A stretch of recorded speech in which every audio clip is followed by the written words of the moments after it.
My name is Daniel Sterling. At 34 years old, I believed I had grasped the very essence of the universe, or at least the part of it that could be designed and built. I am a lead architect at Thorne and Sterling Architects, one of the most prestigious firms in Manhattan. My name was added to the company's title just a year ago, an unprecedented gesture from my mentor and living legend, Marcus Thorne. I lived in a spacious loft in Tribeca with panoramic windows overlooking the Hudson, drove a classic Porsche 911, and earned enough not to have to look at price tags. My life wasn't just the American dream. It was a meticulously engineered masterpiece, a blueprint where every line was calibrated to the millimeter. And the cornerstone of this masterpiece was my fiancée, Chloe Vance. Chloe, a 30-year-old curator at a contemporary art gallery in Soho, was the embodiment of everything I strived for: sophisticated, intelligent, with impeccable taste and a passion for beauty in all its forms. We met 2 years ago at a charity auction where she effortlessly convinced me to spend a small fortune on an avant-garde sculpture that, she assured me, would change my perception of space. It changed more than that. She became the center of my space, the axis around which my world revolved. Our wedding was set for June, and we were planning a modest but elegant ceremony at the Brooklyn Botanic Garden. The figure who loomed over my life almost as monumentally as our projects loomed over the city skyline was Marcus Thorne. At 62, he was an icon. The man who had changed the face of New York by building dozens of landmark buildings. He discovered me 10 years ago when I was just an ambitious graduate of Columbia University with a portfolio full of bold but raw ideas. He saw in me not just talent, but a kindred spirit, another obsessed perfectionist for whom architecture was not a job, but a religion. He became more than a boss, more than a mentor. He became the father I had lost in my teens. He taught me everything: how to negotiate with ruthless developers, how to find the balance between form and function, how to listen to a city to understand what kind of building it needed. His wife, Eleanor, a kind and wise woman, welcomed me into their family with open arms. Our Sunday dinners at their Greenwich mansion became a sacred tradition for me, an island of warmth and stability in the ever-turbulent ocean of the metropolis. When I introduced them to Chloe, they were delighted. Marcus often said, patting my shoulder with his signature gesture, "Daniel, you've found a woman worthy of your projects. She is your best design." And I believed him. I believed them both implicitly. Trust was the invisible yet strongest framework upon which my entire building stood. The crown jewel of our collaboration, the apex of Marcus's career and my ultimate triumph, was to be the Apex Tower, a sleek, skyward-reaching 90-story skyscraper in Hudson Yards, set to redefine the city's skyline. We had worked on it for 4 years. For years of sleepless nights, fierce debates over models, hundreds of revisions to blueprints, and endless meetings. This wasn't just a building. It was our legacy. To celebrate its completion, a grand gala was planned at the Cipriani Ballroom. Invitations were sent to hundreds of guests, the investors who had poured billions into the project, the mayor, the editors-in-chief of architectural magazines, critics, and everyone who mattered in this city. This evening was to be Marcus's official coronation as the patriarch of New York architecture and my public inauguration as his rightful heir. I was preparing the main speech and a multimedia presentation that would show the world the stages of this epic construction. Everything was perfect. Every detail was in its place. My life seemed to me a perfect building, where every element was strong, reliable, and honest. I didn't yet know that a huge, rotting crack had long been festering in its very foundation, ready to bring the whole structure crashing down. If you enjoy stories of cold-blooded revenge and gripping plot twists like this video, and subscribe to the channel right now. There are brand new, unreleased stories here every day, each one more intense than the last. Looking back, I realized the warning signs were everywhere, like minor discrepancies in a budget that you deliberately ignore so as not to disrupt the overall work schedule. My brain, trained for years to spot the slightest deviations in project documentation and structural calculations, somehow turned out to be completely blind to the anomalies in my own life.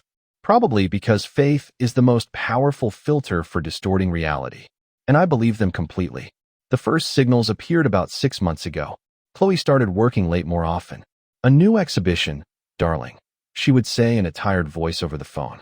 A Swiss conceptual artist, he's driving me crazy with his demands. I sympathized, offered to come and pick her up, but she always refused, assuring me she needed to be alone to gather her thoughts. At the same time, Marcus began taking strange, short business trips. A day trip to Boston, supposedly to meet a potential client, then to Philadelphia to inspect a shipment of rare granite. This was not his style. Marcus Thorne was a man who delegated such tasks, considering his time too valuable for logistical routines. When I once jokingly pointed this out, he just waved it off. I'm getting sentimental, Daniel. I want to personally oversee every detail of our legacy. Then there were the little things that now seem like screaming clues. One evening, Chloe came home in a new Loro Piana cashmere coat that cost as much as a used car. To my admiring question, she said it was a bonus from the gallery for a successful exhibition.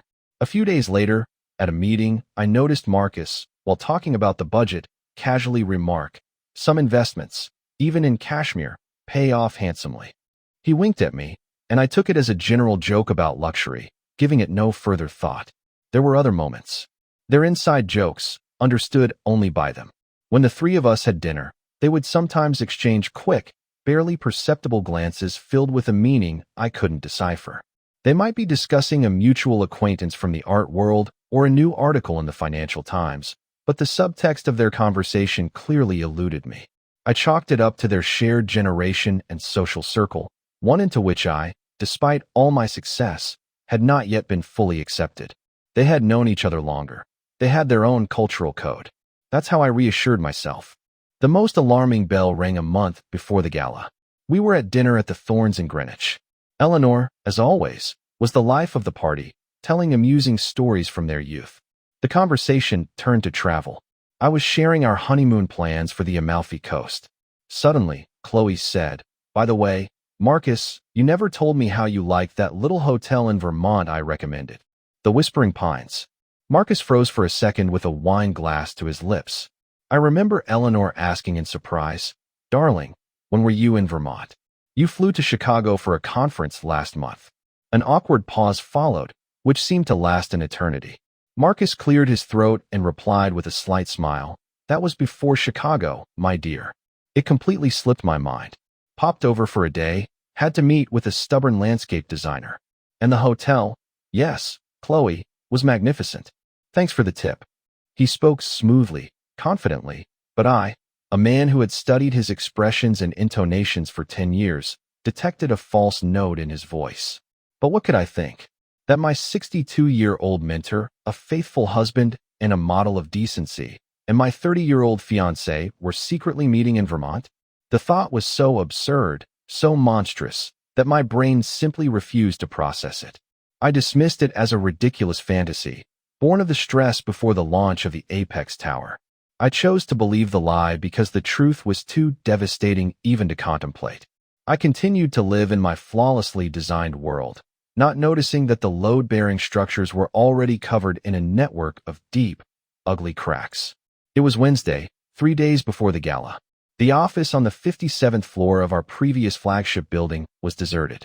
Outside, the nightscape of New York stretched out, an ocean of neon lights and dark canyons of streets. I was alone, surrounded by models, blueprints, and the smell of freshly brewed coffee. I was putting the final touches on the presentation for the Apex Tower. It was meant to be not just a slideshow, but a true visual narrative, a symphony of renderings, 3D fly-through animations, and a time-lapse video of the construction, from the foundation pit to the spire. Around 11 p.m., my internal phone rang. It was Marcus from his office on the floor above. "Daniel, sorry to call so late." His voice sounded a bit tired, but as commanding as ever. "I have a request. Remember the Vantage Point project from 2015? I need the original geotechnical survey files for its foundation for a comparison. They should be in my personal archive on the server. I'm in a video conference with investors right now and can't look for them myself. I'm sending you a temporary access password. The folder is called Geotechnical Surveys." I agreed without hesitation. Such requests were not uncommon. Marcus trusted me with access to the firm's most confidential data. I entered the password, and a directory tree of his personal archive appeared on the screen. Everything was organized with his signature meticulousness: projects, contracts, personal finances. I found the Geotechnical Surveys folder and opened it. Inside was a list of files, but their names struck me as odd. Instead of the standard soil_boring_logs.pdf or seismic_data, I saw files named Boston_trip_April, Vermont_May, Art for Miami. My heart skipped a beat. What was this? Maybe Marcus was using geological terms as code for negotiation stages? That would be like him. Driven by professional curiosity and a vague sense of unease, I clicked on the Vermont_May folder. Inside were several files, JPGs, and one video file. The very first picture I opened knocked the ground out from under me. It wasn't geology. It was a selfie, taken in a cozy hotel room with wooden walls. In the foreground, smiling directly at the camera, was Chloe. Her hair was disheveled, a white hotel robe draped over her shoulders. And behind her, hugging her from behind and kissing her neck, stood Marcus. He was also in a robe, and on his face was an expression of smug triumph that I had never seen before. The world shrank to the size of that image on my 32-inch monitor. The air left my lungs. I felt the blood drain from my face, and a high-pitched ringing filled my ears. With trembling hands, I opened the next file. It was a photo of their candlelit dinner. The same hotel, the Whispering Pines. On the table was a bottle of wine that I had given Chloe for our anniversary. I opened the video. It was only 15 seconds long. It was obviously shot on a tripod. Chloe and Marcus were slow dancing in the middle of the room to quiet music. They were laughing, whispering something in each other's ears. There was an intimacy in their movements, a familiar tenderness that doesn't develop overnight. This wasn't a one-night stand. This was a relationship. Frantically, I started opening other folders. Boston_trip_April, photos from a room at the Four Seasons, restaurant receipts for two. Art_Basel_Miami, a whole series of pictures from a private yacht, where they, half naked, were drinking champagne at sunset. There were also scans of emails, full of passionate confessions and plans for future meetings. In one of the emails, Chloe wrote to Marcus, "I can't wait for this farce with Daniel and the wedding to be over. We'll be together, just as we planned. Apex will be your farewell gift to the firm, and we'll go to Italy, start fresh." A farce.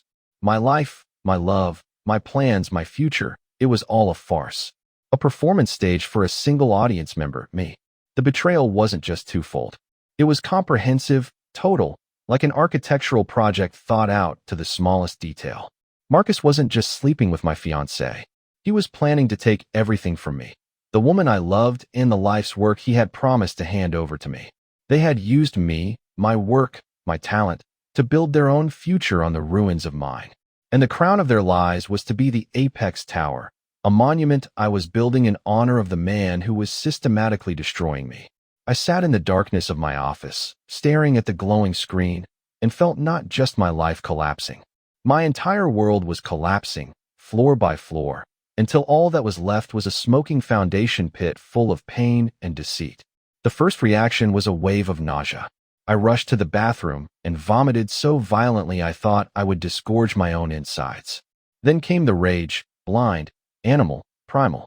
I wanted to destroy my office, smash the models, hurl the monitor through the panoramic window so it would plummet 57 floors, a symbol of my own fall. I grabbed a heavy paperweight of Carrara marble, a gift from Marcus for my 30th birthday, and swung it at the glass wall of the conference room. My hand froze in midair. And at that moment, at the peak of my destructive impulse, something inside me clicked. The rage didn't disappear, but it cooled, transforming from molten lava into cold, sharp steel. It was the voice of the architect, the voice of the strategist, the voice of a man who doesn't solve problems with his fists, but designs solutions. Destruction for destruction's sake is vandalism. And I am not a vandal. I am a builder. And if I was to destroy something, it would be done with the precision, elegance, and devastating effect of a well-planned demolition. I returned to my desk. My hands were still shaking, but my mind was surprisingly clear.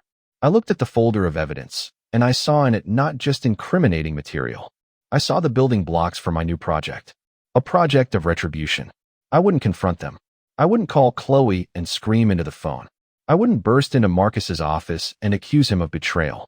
That would be too easy, too petty. They had been acting out a complex, months-long play. Their betrayal was calculated, deliberate. Therefore, my revenge had to be the same. It had to be public, humiliating, and final. It had to take place on the very stage they had prepared for their triumph. The gala for the Apex Tower. Over the next hour, I acted with cold methodicalness. First, security. I connected an encrypted external hard drive that I always carried with me to my computer. I copied the entire geotechnical surveys folder. Then I uploaded this archive to 3 different cloud storage services using anonymous accounts I created through a VPN server. I took screenshots of the most damning photos and correspondence, making sure the file timestamps were clearly visible. Documentation is the foundation of any successful project. I now had an irrefutable, multiply-backed-up evidence base. Then, I opened the presentation file for the gala, the very one I had been working on for the past few weeks. I looked at the majestic renderings of the Apex Tower, the animation of its construction, the quotes from great architects about legacy and honesty. The irony was so thick you could cut it with a knife. And then the plan formed in my mind. It was audacious, risky, and cruel, but it was perfect in its symmetry. I wouldn't ruin my presentation. I would create a second, hidden version. I would leave the first 10 minutes untouched, the grand visuals, the figures, the facts, the epic music. The part where I would speak of Marcus's vision, of his genius. I would let him savor the moment, ascend the pedestal he had built for himself on my bones. And then, at the very moment when he would be expecting the grand finale, the final video of a camera flying around the skyscraper to heroic music, I would press a different button. And onto the giant screens in the Cipriani Ballroom, before the eyes of hundreds of the most influential people in the city, a completely different content would be unleashed. The photos from Vermont, the video from the yacht in Miami, the screenshots of their love letters. I would design their fall with the same meticulousness with which I had designed our skyscraper. I would calculate the moment of collapse to the second. Their humiliation would be my masterpiece. My own personal Apex Tower, built from their lies. I finished my work around 4 in the morning. I deleted the temporary files from Marcus's server, cleared my activity history. I sent him a short message. Marcus, got the Vantage Point files. Thanks for the access. The presentation is ready. It's going to be explosive. He replied almost immediately. I never doubted you, son. See you tomorrow. Son. The word no longer brought me warmth. Now it burned like a brand. I turned off my computer and looked at my reflection in the dark window. The man staring back at me was a stranger. There was no love, no excitement, no dreams in his eyes. Only the cold, calm glint of steel and the blueprints of the coming destruction. The next 2 days turned into a tense game of chess, where I was the only one who could see the whole board. Outwardly, I was the epitome of calm and professionalism. I participated in meetings, discussed the final details of the upcoming event with the organizers, and smiled at colleagues. But inside me, a super powerful processor was running, calculating every step, every possible scenario. My plan was good in theory, but its execution required flawless technical preparation. The devil, as an architecture, is in the details. The first and foremost task was to ensure 100% control over the presentation at time X. At large-scale events like ours, all video content is managed by a team of A/V technicians from a special booth at the back of the hall. They work according to a strict script, and any improvisation by the speaker can be cut off. I needed to bypass this system. Fortunately, the head technician for our evening was Leo, a young and talented guy whom I myself had recommended to the contractor company a few years ago. I was on friendly terms with him, often consulting him on technical issues for our office installations. On Thursday afternoon, I approached him as he was setting up the equipment in the Cipriani Ballroom. Leo, hey. I started as casually as possible. Listen, I have a small request regarding my presentation tomorrow. I have a couple of surprises in there, very specific timing synced with my speech. I'm afraid if you switch the slides from the booth, we might get out of sync. Can you arrange it so that the clicker is completely under my control? So it directly controls the output to the screens, bypassing your console. Leo was a bit surprised. Daniel, we don't usually do that. The whole program is loaded onto the central server, and I just press play for each block. It's more reliable, protects against glitches. Here, I applied a bit of social engineering. I understand, but Marcus wants everything to be perfect. He personally asked me to control every frame. He says it's the most important moment of his career, and he only trusts me. You know what a perfectionist he is. If something goes wrong, He'll have both our hides. Can you just run a direct HDMI signal from my laptop to the projectors as a backup channel? I'll say it's just in case, and at the right moment, I'll just switch to it. I handed him $100 bill. And for keeping quiet about our little technical trick, Leo hesitated for a second, but my authority and the mention of Marcus did the trick. All right, Daniel, I'll set up a separate input. When it's time for your speech, I'll switch the main channel to it. From then on, it's all in your hands. But if something freezes, I can't help you. Nothing will freeze, I answered confidently. That evening, I locked myself in my loft and got to the most critical part, creating the Trojan horse. I couldn't just insert the images into the existing PowerPoint. That would be too risky. The file could be checked. I created two completely separate high-resolution video files. The first, Apex_official, was a 10-minute clip that I was supposed to show. Majestic views, epic music, graphics, everything as it should be. The second file I named Foundation_analysis, MOV. This contained the real substance. I didn't make it a chaotic montage of compromising material. No, I approached it like a director. The clip began with a black screen and titles. Every great structure stands on a solid foundation. But what if the foundation is rotten? Then came the photos, edited in chronological order. Each photo was accompanied by a date and location. Boston, April 2022. Vermont, May 2022. Miami, December 2022. Between the photos, I inserted short, silent video clips. Their dance, their kisses on the yacht. The climax was screenshots of their correspondence, with Chloe's phrase highlighted in large print. When this farce with Daniel and the wedding is over. The final shot was their selfie from the Vermont hotel, which would freeze on the screen for 10 seconds in complete, deafening silence. The entire clip was exactly 2 minutes long. 2 minutes to destroy 2 lives and 1 empire. I loaded both files onto my laptop, which I had specially formatted, and installed a clean operating system on to eliminate any potential glitches.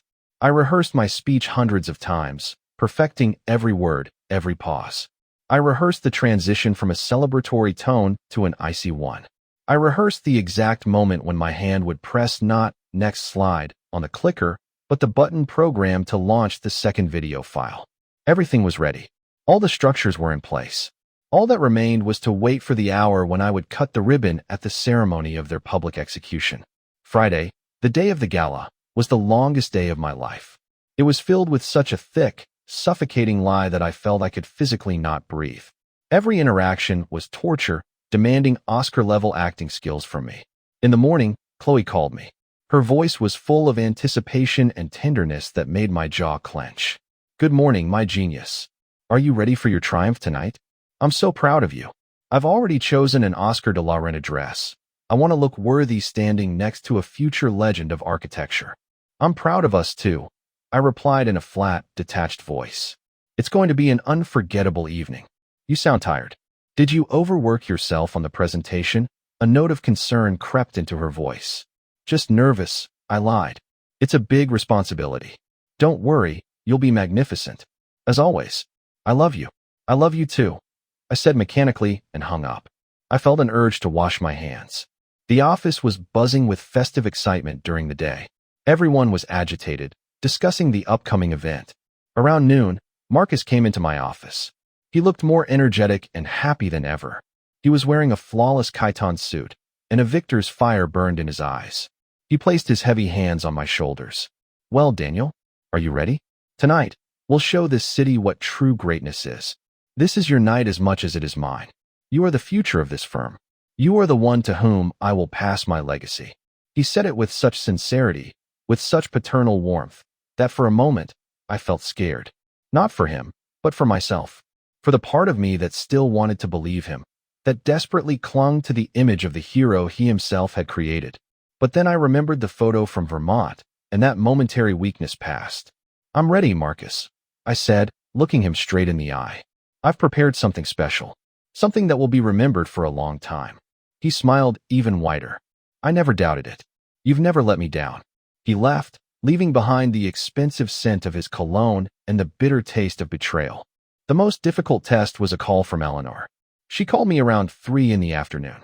Daniel, my dear, I just wanted to say how happy I am for you and Marcus.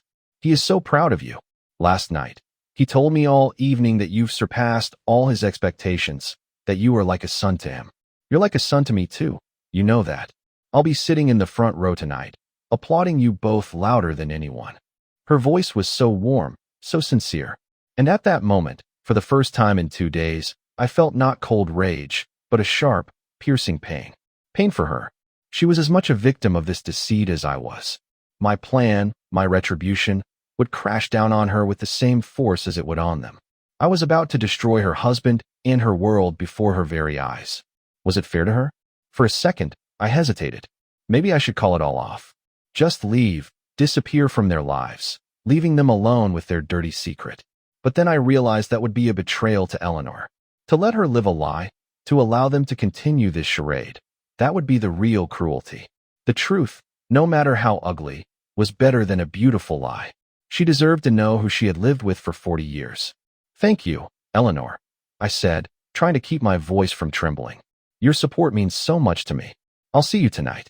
I hung up, and the weight of my decision pressed down on me with new force. I wasn't just seeking revenge. I was becoming a surgeon who had to perform a painful, crippling operation to cut out a cancerous tumor. And no matter how pure my intentions were, there would be a lot of blood. That evening, as I put on my Tom Ford tuxedo, I looked at myself in the mirror. I was calm, terrifyingly calm. The mask was in place. The countdown had begun.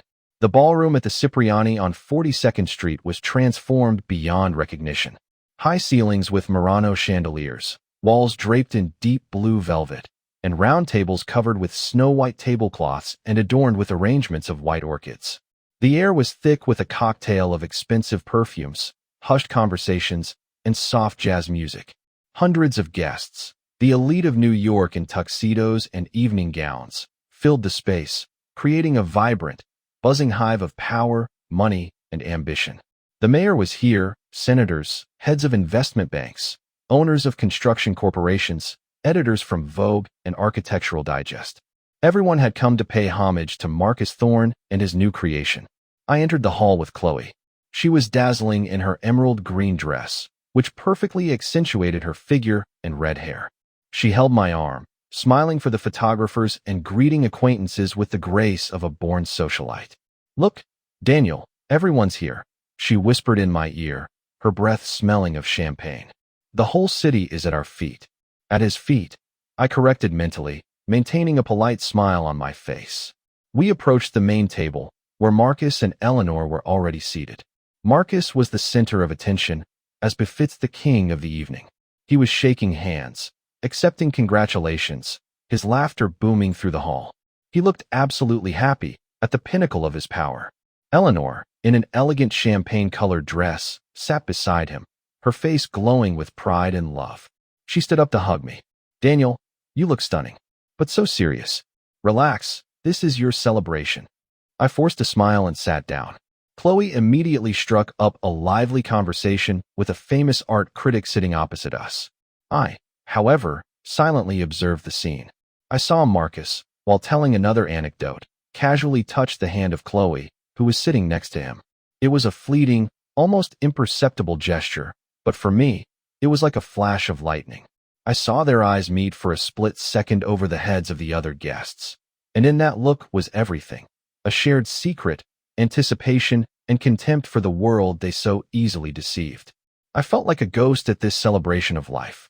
I was here, but at the same time, I wasn't. I was an observer from another dimension, from the future I had prepared for them. I saw not smiling faces, but the grimaces that would appear on them in an hour. I heard not social chatter, but the screams and whispers that would soon fill this hall. I saw not luxurious decor, but the ruins that all of this would soon become. I scanned the room, and my eyes found Leo, sitting at the console in the far corner. He caught my eye and gave a slight nod. Everything was ready. My laptop was connected. The backup channel was active. The clicker, a small black device resembling a futuristic weapon, lay in the inner pocket of my tuxedo. It was cold and heavy, like the stone on my soul. Dinner was ending. Waiters were clearing the dessert plates. The host of the evening, a well-known television journalist, took the stage. "Ladies and gentlemen," his velvety voice boomed through the hall. "The moment we've all been waiting for has arrived. A moment to pay tribute to a man who doesn't just build buildings, but creates dreams. A man whose vision has once again changed the face of our great city.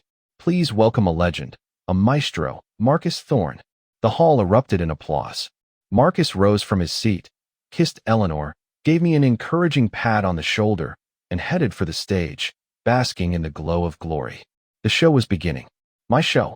Marcus ascended the stage to thunderous applause. Spotlights singled out his figure from the semi-darkness of the hall, turning him into a radiant idol. He approached the podium, surveyed the room with the gaze of a master of the universe, and waited for the last wave of ovations to subside. On the huge screens behind him, the Thorne and Sterling Architects logo appeared, along with a majestic image of the apex tower against the sunset. Thank you, my friends, he began, his deep, confident voice filling the hall. Tonight, we celebrate not just the completion of a building. We celebrate the triumph of the human spirit, of ambition, and of the belief that the impossible is possible. He spoke brilliantly. He spoke of legacy, of the team, of the challenges they had overcome. He thanked the investors, the city authorities, the engineers, and the construction workers. Every word was measured, every pause dramatic. He was not just an architect, he was an artist. Chloe looked up at him with adoration, her eyes shining. Eleanor dabbed away a tear of pride. I sat motionless, like a statue, my pulse beating a steady, heavy rhythm. But no project, no legacy, Marcus continued, his voice rising, can be created alone. Great things are accomplished when the experience of one generation meets the audacity of another. And tonight, I want to talk about the future. About a man I consider not just my partner, but my successor. A man who came to me 10 years ago as a green youth and today stands on par with the best architects in the world. His talent, his passion, his dedication to the craft. That is the very foundation upon which this firm will stand for the next 50 years. Ladies and gentlemen, please welcome my friend, my partner, the son I never had, Daniel Sterling. The hall erupted in applause again, this time for me. I stood up. For a moment, my eyes met Marcus's. He was smiling at me with his warmest, most fatherly smile and nodding encouragingly. He was passing the torch to me. He was leading me to the edge of a cliff, not knowing that I was about to pull him down with me. I walked onto the stage and shook his hand. His hand was warm and strong. Mine was ice cold. I went to the podium, took the clicker from my pocket, and placed it on the lectern. Thank you, Marcus. I began, and my voice sounded surprisingly calm. Those words from you are the greatest honor of my life. I surveyed the hall. Everyone was looking at me with anticipation. Chloe blew me a kiss. Marcus taught me the most important thing. I continued, looking directly at him. He taught me that architecture is, above all, about honesty. Honesty of materials. Honesty of structure. Honesty of intent. A building cannot lie. If there is a flaw in its foundation, it will sooner or later collapse, no matter how beautiful its facade may be. I paused. A silence fell over the hall. I pressed the button on the clicker, launching the first, official part of the presentation. The screens came to life with renderings, blueprints, and videos from the construction site. I spoke of tons of concrete, of miles of cables, of thousands of glass panels. I spoke of vision, of the team, of sleepless nights. I was building a verbal monument to our shared success, lulling them into a false sense of security, lifting them to the very top. Marcus stood beside me, arms crossed proudly over his chest. He was on top of the world. He didn't know yet that he was standing on a trapdoor, and my hand was already on the lever. I was bringing my speech to its climax. And here it is, our apex tower. A symbol of our collective triumph. A symbol of trust, partnership, and honesty. I paused again, letting that word hang in the air. I looked at Chloe, then at Marcus. But as I said, every great structure stands on a solid foundation. And the foundation, ladies and gentlemen, is the most important part. Sometimes, you have to dig a little deeper to see what everything is really built on. I took a breath. The moment had come. I gripped the clicker tighter and pressed the second, hidden button. For one infinite moment, nothing happened. The majestic image of the apex tower still lingered on the huge screens. I heard someone in the hall cough impatiently. My heart plummeted into an abyss. Was it a technical failure? Did Leo not switch the channel? But then the image of the skyscraper flickered and vanished. The screens went dark, plunging the hall into a dramatic twilight, lit only by the candles on the tables. In the ensuing silence, my voice rang out, amplified by the microphone, cold and merciless. I present to you a detailed analysis of the foundation, project, retribution, and then the screens flared to life again. But it wasn't a blueprint or a rendering. On them, in crystal clear resolution, was an image of a receipt from the Four Seasons Hotel in Boston. For two people, with the names Chloe Vance and Marcus Thorne. The room gasped. It wasn't a gasp of surprise, but a collective, strangled sound, as if hundreds of people had the wind knocked out of them at once. I heard Chloe's faint cry. I didn't look at her, but in my peripheral vision, I saw her clutch the tablecloth, her face turning as white as a sheet. The image changed. Now it was a photograph. Chloe and Marcus, embracing against an autumn landscape in Vermont. He was tenderly kissing her temple. A caption appeared on the screen, Vermont. The Whispering Pines. May 2022. Click. A new photo. They were on a yacht in Miami, laughing, drinking champagne. Marcus in nothing but swim trunks, Chloe in a tiny bikini. His hand was on her thigh. The caption, Art Basel, Miami. December 2022. The hall was buzzing like a disturbed hive. People started whispering, pulling out their phones to record what was happening. I saw the mayor looking from the screen to the petrified Marcus with bewilderment. I saw the investors at the head table slowly edging away from him. But the most terrible sound came from the front row. It wasn't a scream, but a low, choked sob, full of unspeakable pain. Eleanor. She sat with her hand over her mouth, her eyes glued to the screen, tears streaming down her face, ruining her flawless makeup. But I wasn't finished. A short, silent video clip appeared on the screens, their dance in the hotel room. Their intimate, familiar tenderness, put on public display. And then, the climax. Screenshots of their correspondence. I had selected the most cynical phrases. Marcus, patience, my love. Soon we will be free. And Chloe's reply, which I displayed in huge letters across the entire screen. I can't wait for this farce with Daniel and the wedding to be over. We'll be together, just as we planned. The last word was mine. I spoke again into the dead silence. There it is, the true foundation of the Apex Tower. A foundation of lies, betrayal, and deceit. This skyscraper is indeed a monument to your cynicism and your vileness. I turned to Marcus. He stood beside me, completely still, his face a gray mask. He wasn't looking at the screen, but at me. There was no remorse in his eyes.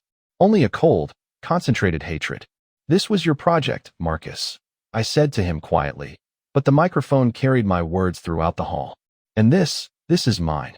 The final shot, that selfie from Vermont, froze on the screens. I placed the clicker on the podium, turned, and without looking at anyone else, walked off the stage. Behind me, chaos was erupting. As I descended from the stage, the dam broke. The hall exploded with the roar of hundreds of voices.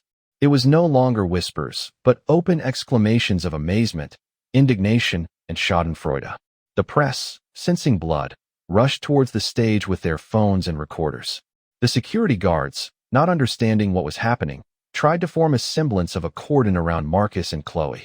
I walked through this chaos as if through a thick fog. People parted before me, looking at me with a mixture of shock, admiration, and pity. I looked at no one. My destination was a single point in the front row. I approached Eleanor. She was still sitting there, numb, staring into space. Two of her friends were trying to say something to her, hugging her shoulders, but she seemed not to hear them. I leaned down and said quietly, Eleanor, I am so sorry. She slowly raised her eyes to me. There were no more tears, just a bottomless, scorched desert. She said nothing, only gave a slight nod. That was enough. I turned and walked towards the exit. Passing the head table, I caught a glimpse of Chloe.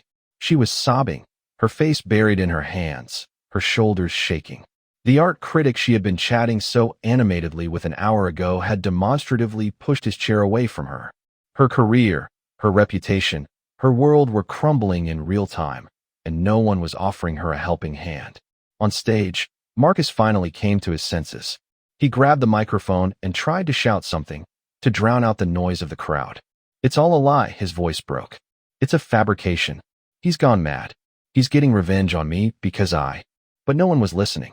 The trust in him had evaporated the moment the first photo appeared on the screen. He was no longer a legend, but a pathetic old adulterer, publicly exposed as a liar.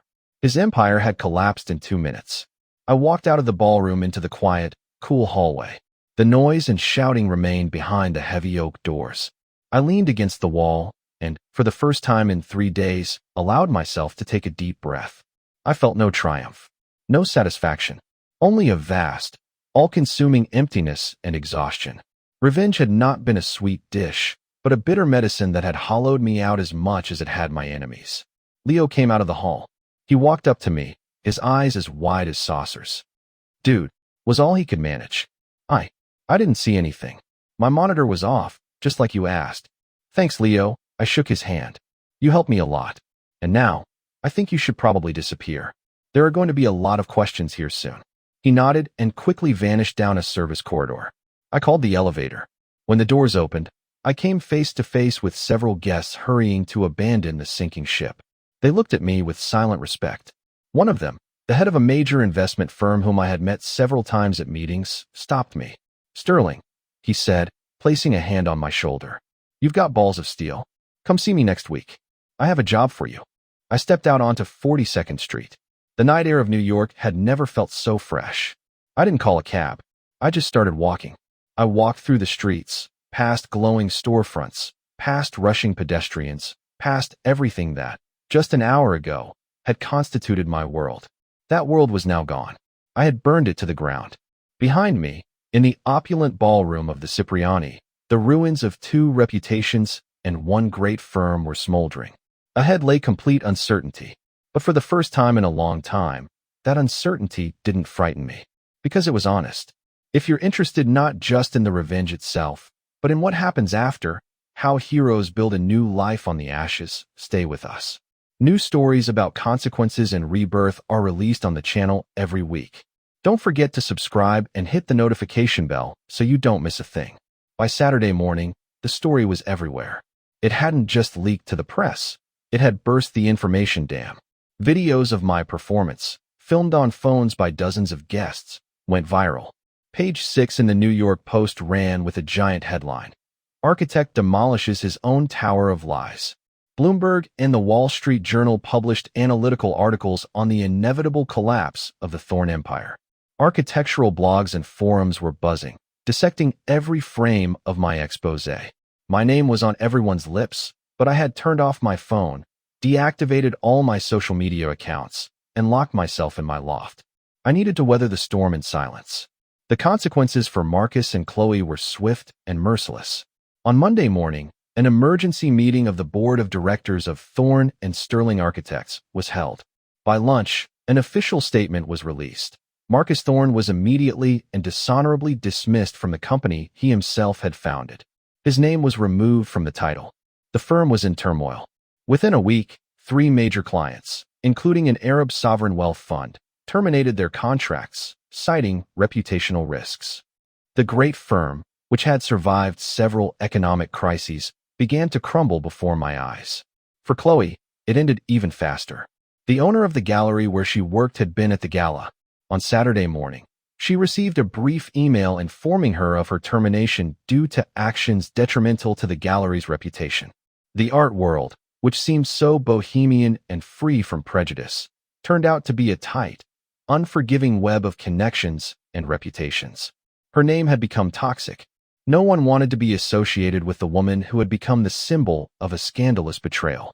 As I later learned from mutual acquaintances, she packed her things and moved back to her parents in Ohio, disappearing from the New York radar. Her farce was over. Eleanor, as I had expected, filed for divorce that same Monday. She hired the toughest divorce lawyer in the city. Given the public nature of the affair and the ironclad evidence, Marcus didn't stand a chance. He was losing not only his company and reputation, but also half of his multimillion-dollar fortune, which was mostly in his wife's name. He had lost everything. I didn't escape the consequences myself. On Wednesday, I went to the office to officially submit my resignation. The new managing partners, people I had known for years, met me with cold respect. They didn't condemn me, but they didn't support me either. I had become an unpredictable element for them, a walking bomb. "Daniel, we understand why you did it," one of them, an old colleague of Marcus, told me. "But you turned our firm into a circus. We can't work with you." I had no intention of staying anyway. I collected my personal belongings from the office that, just a week ago, had seemed like the top of the world. Walking through the deserted corridors, I felt the eyes of my former colleagues on me. In their gazes, I read a mixture of fear and admiration. I was the one who had dared to burn down the temple. A few young architects from my department approached me by the elevator. "Daniel," their informal leaders said, "what you did, it was legendary. If you start something of your own, we're with you." That was the only bright spot in those dark days. I received dozens of messages and calls from Chloe and Marcus. I didn't answer a single one. Their words no longer had any meaning for me. They were voices from the past, ghosts from a demolished building. Revenge had been served. The plan had been executed flawlessly. But in the place of the scorched fury, only cold, gray ash remained. And I realized that the hardest part was still ahead. Not to destroy the old, but to build something new on these ashes. 6 months passed. The buzz around the Gala of Judgment Day, as the press had dubbed it, gradually died down, becoming an urban legend retold over cocktails and rooftop bars. I sold my loft in Tribeca and the Porsche. I no longer needed the tinsel, the symbols of a life that no longer existed. I moved to Brooklyn, to the Cobble Hill neighborhood, and rented a modest apartment overlooking a quiet, green courtyard. Together with the 3 young architects who had followed me from the old firm, I founded my own practice. We called it simply Sterling Design Works. Our office was located in a converted warehouse in Dumbo, with exposed brick walls and high ceilings. We didn't have billion-dollar contracts or flashy clients. We took on smaller projects, the renovation of a public library, a community center project for the local neighborhood, the design of a small eco-hotel in the Catskills. It was a different kind of architecture. Humane. Honest. I worked a lot, finding therapy in blueprints and calculations. Gradually, the emptiness inside began to fill not with rage or pain, but with something new, the satisfaction of creation. I was rebuilding not just buildings, but myself, on a new, solid foundation where there was no room for lies. One rainy April day, a letter arrived at my office. There was no return address on the envelope, but I recognized Eleanor Thorne's elegant handwriting. I stared at it for a long time before opening it. Inside was a short, handwritten note. "Daniel, I don't know if you will read this. I have thought for a long time about whether I should write. What you did was cruel and destructive. You caused me terrible pain, but you also gave me the truth. Living a lie is a slow death, and I didn't even realize it. Thank you for waking me up, even in such a terrible way. My divorce is final. I am leaving New York, starting a new life. I heard about your new firm. I wish you to build only on solid rock. Goodbye, Eleanor." I folded the letter and put it in my desk drawer. She was right. What I did was cruel. But sometimes, surgery is necessary to save a patient's life. We had both survived. I heard that Marcus had become a recluse in his Greenwich house, which he had managed to keep in the divorce. He had lost everything that mattered to him: his wife, his reputation, his life's work. Chloe, according to rumors, was working as a waitress in her hometown. Their affair, unable to withstand the test of reality, had burned out in the flames of the scandal they themselves had ignited. Their joint project had failed. I sometimes thought about them, but without hatred anymore. More with a kind of cold detachment, like a scientist thinking about a failed experiment. They had become a lesson for me, the most expensive and most important lesson of my life. I recently started dating a woman. She's a landscape designer. We met on one of my projects. She is calm, intelligent, and incredibly sincere. We are moving slowly, cautiously. I am learning to trust again. One evening, we were walking across the Brooklyn Bridge. On the other side, in the shimmering haze of lights, rose the silhouette of the Apex Tower. It was beautiful, a true masterpiece. But for me, it was no longer a symbol of triumph or betrayal. It was just a building, a beautiful but empty shell, a monument to a past I had left behind. My present and my future were being built here, in Brooklyn, in small but honest projects, in quiet evenings, in a new, tentative love. I turned and looked at my companion. She smiled at me, and I realized that my greatest project was just beginning. If you enjoyed this story, please like this video and leave a comment telling me what you thought. And if you haven't subscribed to the channel yet, please subscribe and hit the notification bell to get alerts about new stories like this one. Thanks for watching, and I'll see you in the next one.